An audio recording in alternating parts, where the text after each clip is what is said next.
luluha pero hindi susuko dahil ako ay may Kristo sa puso.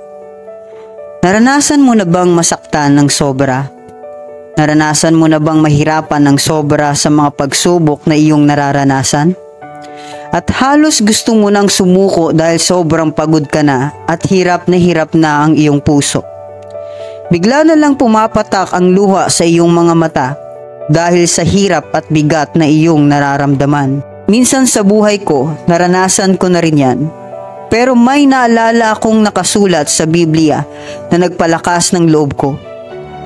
Sa aklat ng unang Korinto, Kabanata 15, talata 57, magpasalamat tayo sa Diyos sapagkat tayo'y binibigyan niya ng tagumpay sa pamamagitan ng ating Panginoong Hesukristo.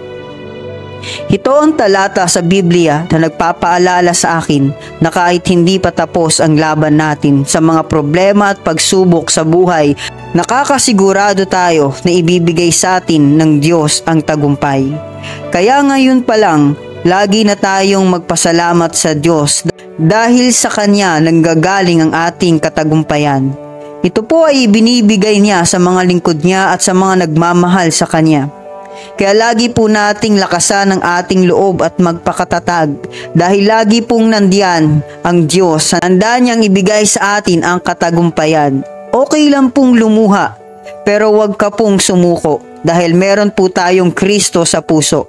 Hindi niya tayo iiwan at hindi niya tayo pababayaan. God bless.